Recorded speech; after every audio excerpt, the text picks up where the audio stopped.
I'm sorry. We're basically at a point where we're ready to start attaching bias tape to pieces so that we can, start putting in linings and stuff like that. What you need to do is you need to prep your fabric or your pieces first to get them ready for bias tape. The epaulettes are really easy, okay? You iron them in half. Fold them in half and press them, and look, we have an epaulette, okay? I will attach bias tape to the edge. Once I attach bias tape to the edge, it's going to look something like this, okay?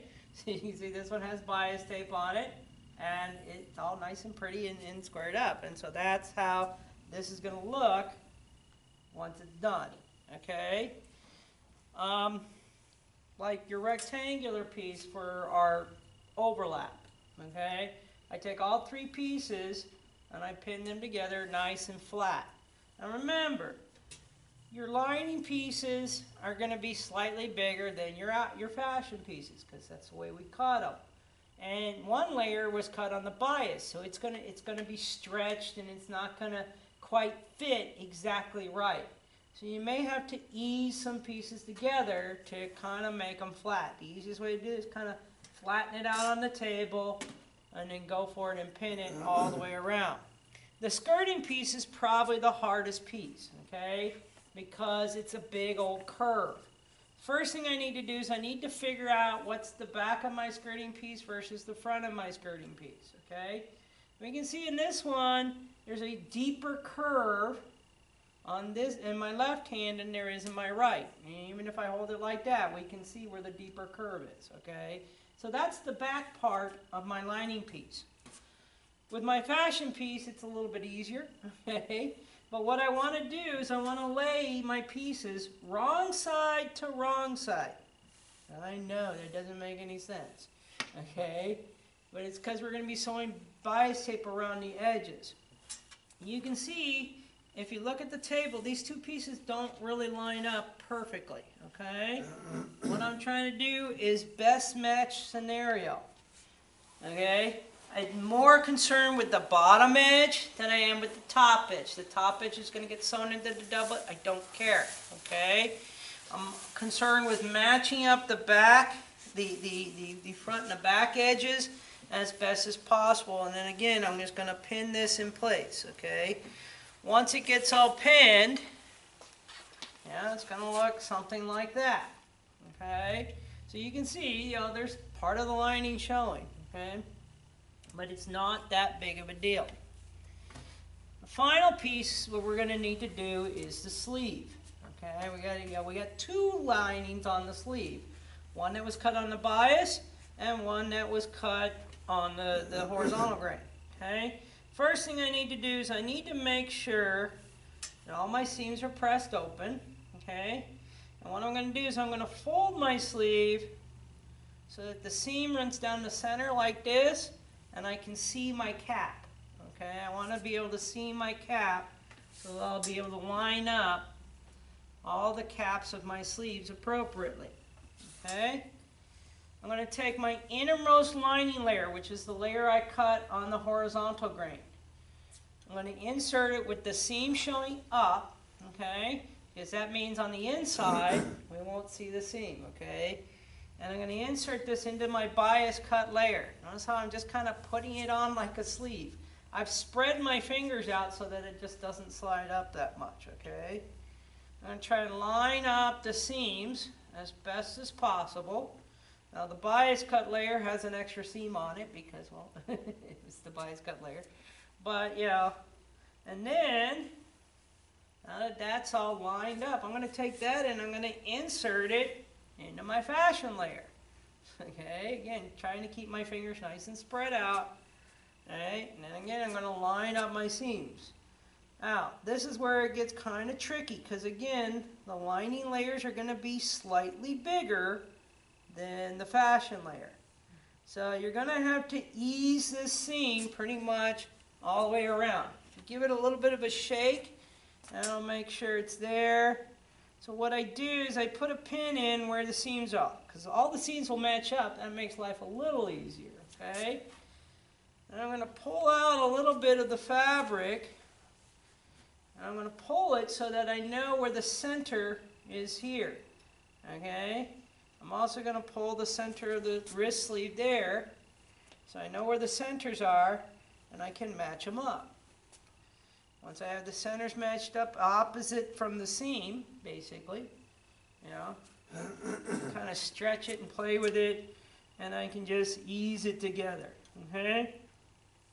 If the lining ends up bunching up inside, who cares? Nobody's going to see it. It's inside. It's really not going to make it, you know, it really shouldn't make it so that it would bother you, okay? It's not going to fit that close to your skin, so it's not that big of a deal if it bunches up on the lining a little bit. And then I have to go to my other end, and again I want to match up this inside seam first, because we know where that seam is. That seam is the same on all 3 layers.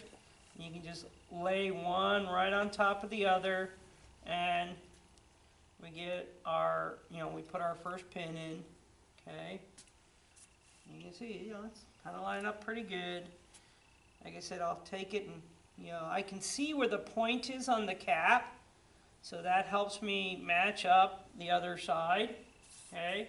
Because that's what I want to match up. I want to match that point up on the cap. And then again, I'll put a pin in there.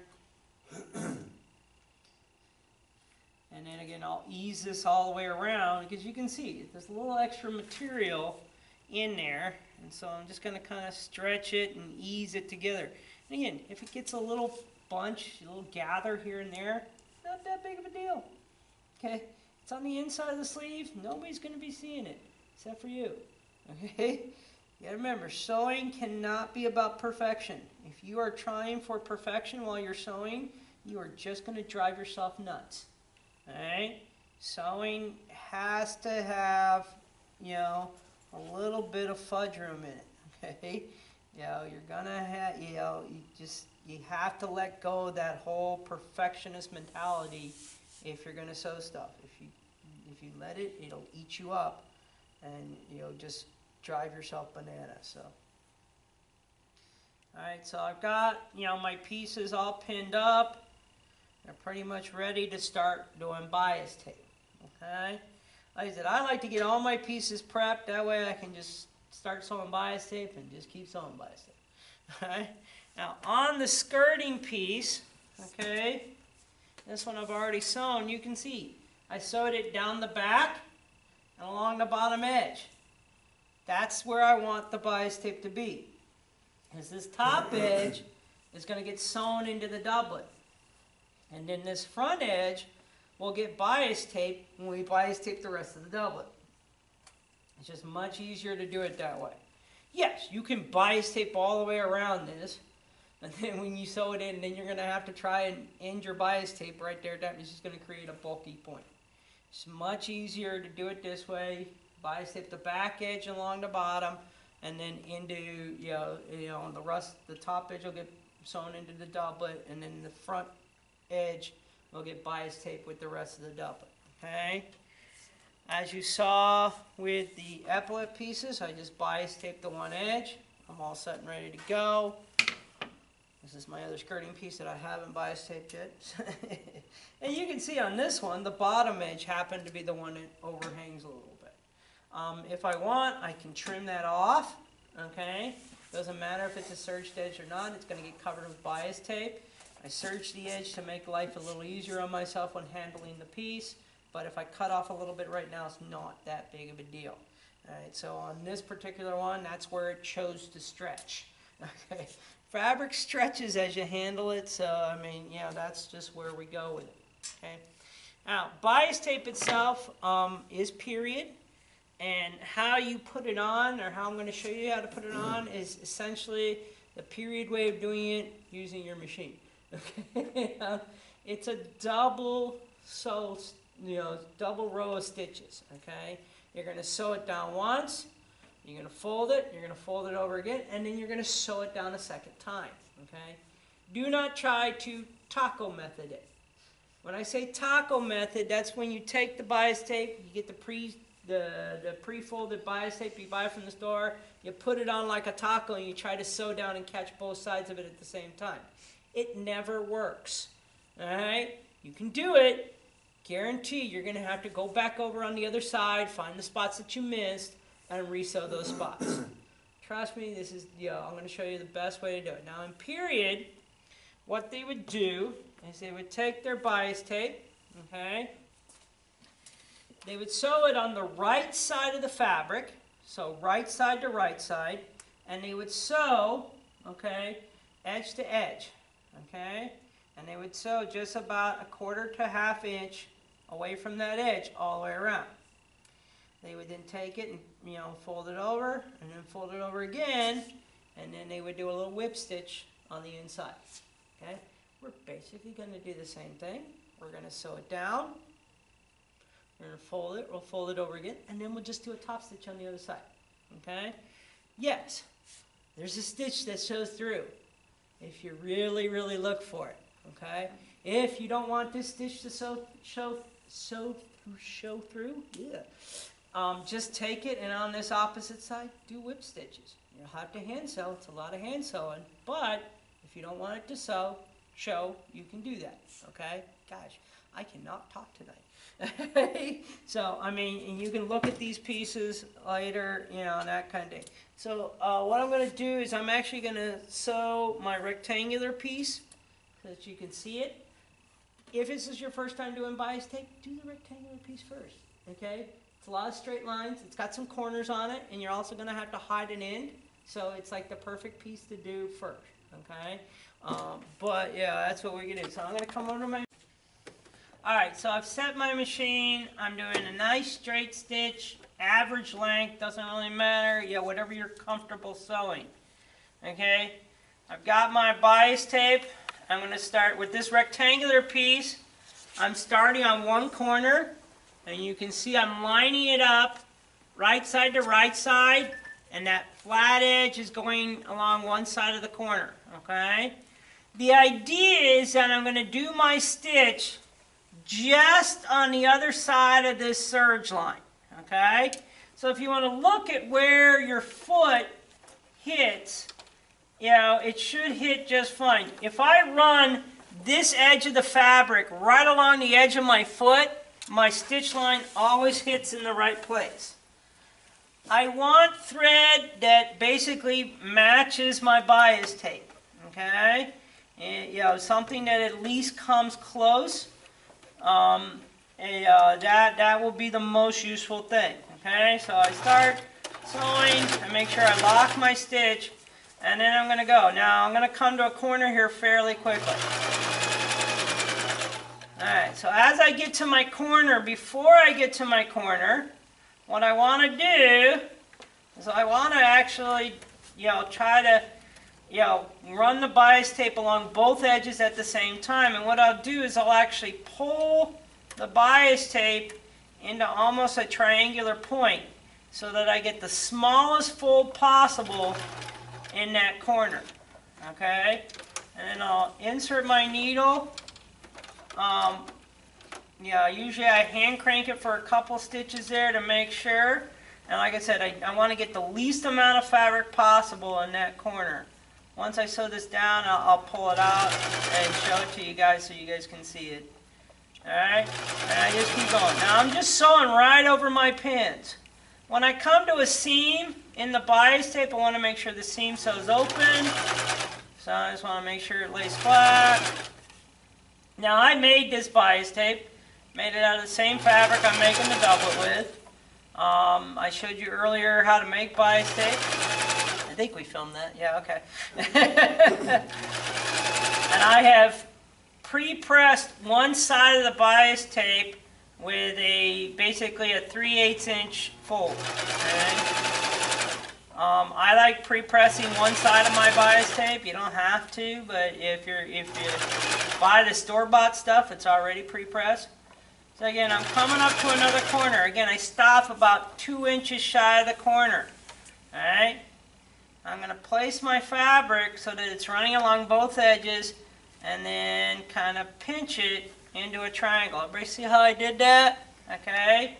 And, I'm going to hold my bias tape to the edge with my other two fingers so that it comes right up to the edge insert my needle so I can turn my corner. Alright, making sure that the bias tape goes as much into that corner as possible. And there we go. It's kind of an art doing these corners, okay? You're going to have to play with it a little bit, you know. Oh, yeah, when we make an edge disappear, you'll see it's origami. So. But yeah, once you play with it a little bit, you practice it. Like I said, this rectangular piece has 4 corners, so you'll get to practice on 3 of them.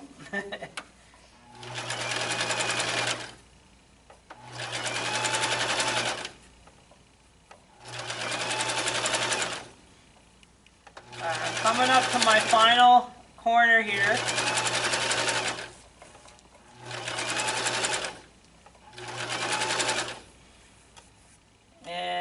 I like to trim off the excess thread just so it doesn't get in the way. And what I'm doing is I'm pulling my bias tape and I'm making sure it's folding up, okay? Because I don't want to sew that down. Otherwise, I'd sew open the bias tape, you know? And perfect. I want to sew it up to that point, right off the edge, back stitch. And then what I'm going to do is I'm going to cut my bias tape about an extra inch off the edge, which ended up perfect for me because I ran right into a seam, so that's kind of nice. Okay. Now, first thing I need to do is pull out all the pins. I cannot count the number of times I have sewn a pin into my bias tape. It has happened. You found it later. I found it later. Yes, I did. So make sure you pull out all your pins if you want to count them. I just like to look for the silver backing right here. All right. Now, like I said, since I made this bias tape, I have one extra step, and that is I have to press. Okay. I'm going to go to the iron, and I'm actually going to press this out to give it a nice crease. If you bought the store-bought bias tape, it already has a fold pressed into it. You'll just be able to fold it over. All right, and I'll show you that. But you guys can see how I've done my corners. Okay, and when I press that, it's going to be very little material in my corner, and that's what I want. All right, so I'm going to go press this real quick.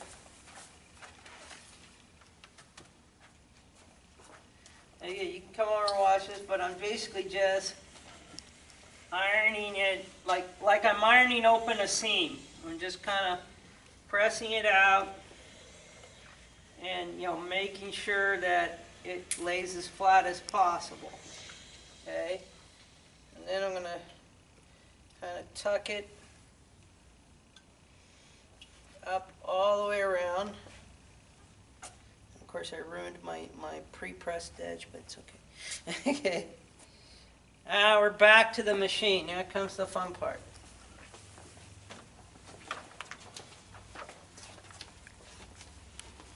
Alright, so I've got my end that overlapped.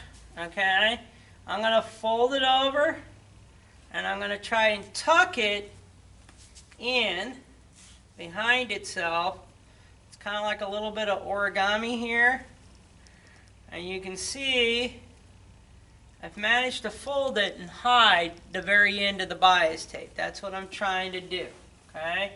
Just, tuck and fold and, figure it out.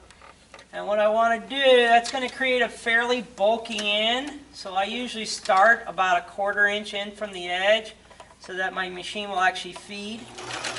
And then I'll back stitch all the way to the edge. And then I can use the loose threads to kind of give it a tug and make sure it pulls to the machine. Now, I'm trying to line this fold up on this other side with the stitch I've already created. Okay?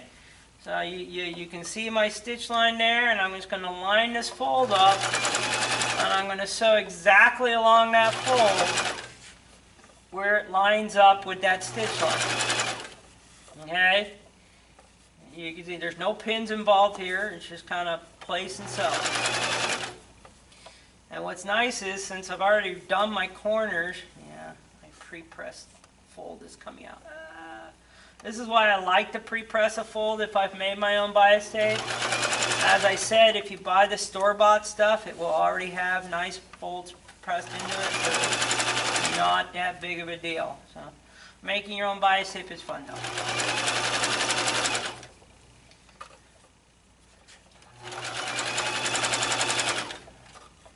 I'm coming up to my corner here. What I really want to make sure and do is that this corner lays flat. So again, I'm going to have to kind of origami that in there. So, before I get to the corner, I will, make sure it's laying as flat as possible. And I'll have to tuck that corner, much like you would if you're doing wrapping paper. You kind of tuck one in underneath the other one. You get pretty creative with folds and corners and stuff like that. Yeah. Just find a fold that works for you. There is no perfect way to do it. Remember, this is on the inside, so nobody's going to see it. And if I were doing this in period, this is where I would be just stitching it down with a whip stitch. So, as it is, if my bias tape is a contrasting color to my outer, what I may want to do is use a bobbin thread that matches my fashion piece, so that that thread will show the least. If you, like I said, especially if it's a contrasting color, since this fabric is the exact same fabric and it matches so nicely, I'm not really worried about it.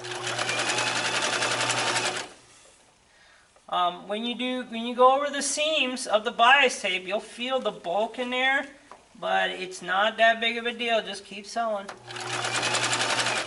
Make sure it's a nice fold. That's about it. Yeah. I missed a little bit there. And sometimes you miss. You just may have to backstitch a little bit. And again, I'm trying to sew right on the fold. Okay? And I'm trying to make that fold match up with the stitch line I already put in there.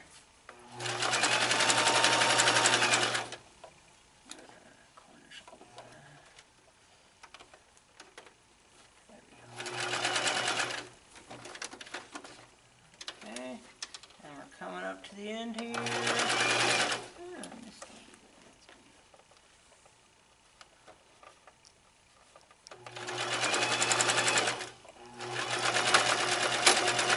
So, like I said, the rectangular piece is the perfect piece to practice with. You got 3 corners you have to do, goes all the way around. Yes, you can see my stitch line, okay? But really, honestly, anybody who looks that closely at it deserves a punch in the face. Yeah. And you can see on the back side, yeah, and this will be my overlap piece that I sew right in, and it's perfect, okay? And you can look at the other pieces I've already done to take a look at those and everything else like that. But that's essentially how you do it. Like I say, if you do it with the pre-bought store stuff, it's a little bit easier because it already has folds pressed into it and they're really sharp and clean. It's also a much thinner bias tape. But if you make your own bias tape, you get to match it up perfectly. Alright? I am going to do